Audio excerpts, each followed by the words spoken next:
So I'm here to tune up this furnace. As you can see, it's very dirty. Now this furnace is actually working, but back behind here is the igniter. It's that little rod looking thing you see sitting up there. And then on this side, there's another rod right there. I'll try and zoom in so you can see. Yeah, that's terrible. Anyway, so right there, and then it connects down to the circuit board via this wire.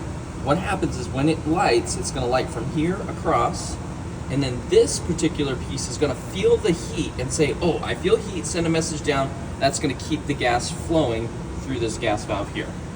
So the reason I'm bringing all this up is if, in this case, I've got it disconnected, but if that filament gets too dirty, and especially in a furnace like this where things are very filthy, it will actually start to cause the unit to shut off.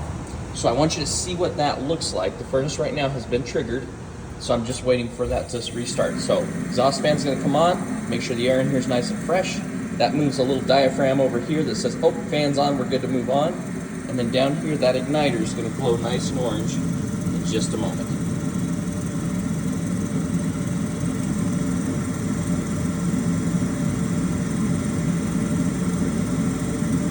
There goes the igniter.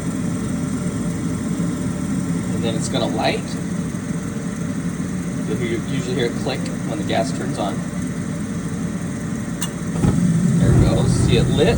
But see, that sensor can't send its message because I've got it disconnected down here. But again, if it's just dirty, it'll do that right there.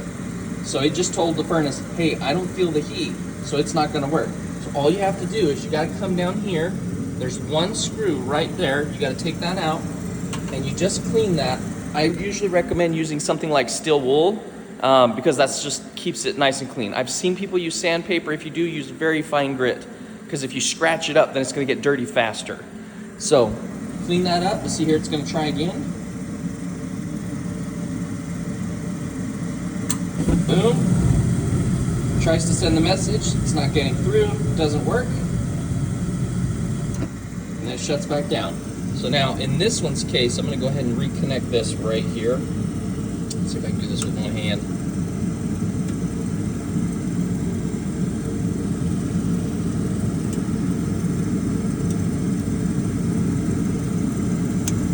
But anyway, what's typical is if this tries this multiple times, it'll shut off the gas, just blow the fan, and you'll end up with cold air the entire time. In this case, this time we're gonna roll. Click. Now the message is being sent and being received, and this unit's going to stay on.